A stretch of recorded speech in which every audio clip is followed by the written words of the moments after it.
Here's a cool add-on to your car. Some automatic lights that come on, sill guard lights. They look pretty cool. Automatically come on via a sensor, so you can put your hand over it. And you've got a lot of different colours on here by pressing these buttons. Pretty cool. Probably the green is appropriate for the Land Rover. As I say, automatically switches off and on when you open the door. Quite a reasonable price. Smart looking with this reflective metal finish to it. Somebody sent me these to review. I thought they were pretty cool.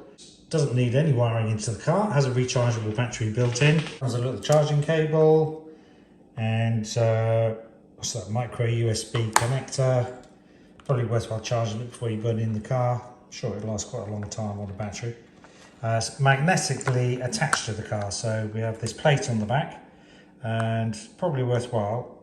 It will stick with this cover on place, but you get a little bit stronger attachment if you peel off the plastic cover. And the same on the front as well. Get a nicer, shinier mirror finish if you peel off that plastic. I'll give it a charge before we put it in the car. So it might not be too obvious whether it's charging or whether it's fully charged, but you can see there, if you look at the end, a little green light that shows up if you get it at the right angle on the edge. Doesn't show up on the top. And when it's fully charged, that green light will go out.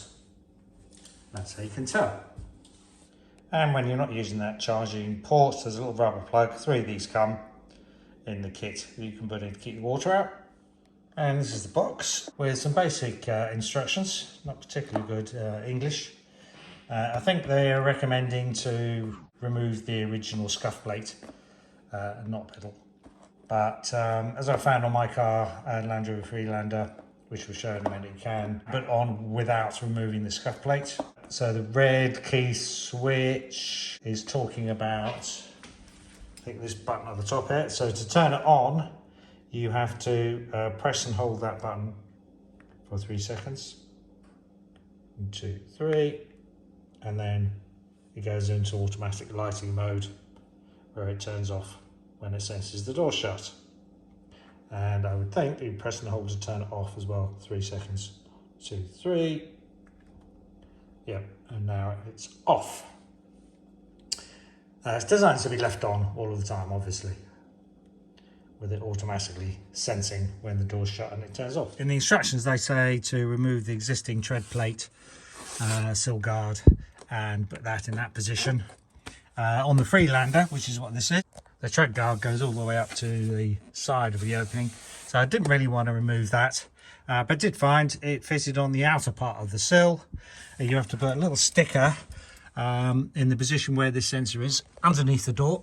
So for this one, it is there, and then when you shut the door, the infrared of the sensor bounces off and cuts it off. See, in this position, it does show a little bit on the outside, but the magnet's quite secure, securely mounted. If you want it even more secure, I suppose you could put some double-sided tape under it, but yeah, it's pretty stiff. You can slide it around a bit and eventually pull it off. Just held in place by magnets. And if I can find some double-sided tape, I think I'll put some probably at the corners, just to stop somebody from trying to pull it out from the outside edge. You see, it does show on the outside, doesn't really matter too much, and it does just about sneak underneath the door, which is quite handy.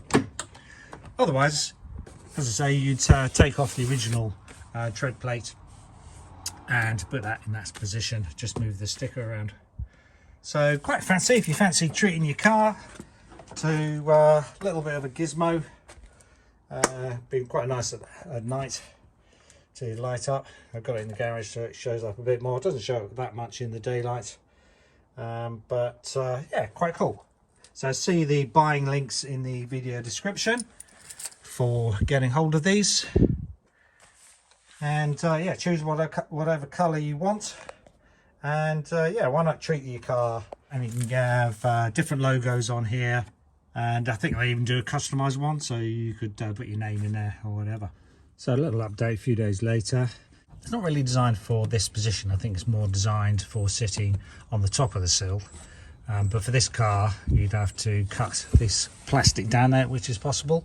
But having taken out these screws, which are T20 by the way, see the video description for buying links or a nice kit of screwdriver bits that includes these Torx bits. See, it's not a completely flush top to it, so it magnetically wouldn't stick so securely. Probably have to cut off these plastic pieces. What you could use is double-sided foam tape to stick it in that place. It's up to you. Have it in that position, it wouldn't stick out the bottom of the door that it does at the moment. Doesn't matter too much.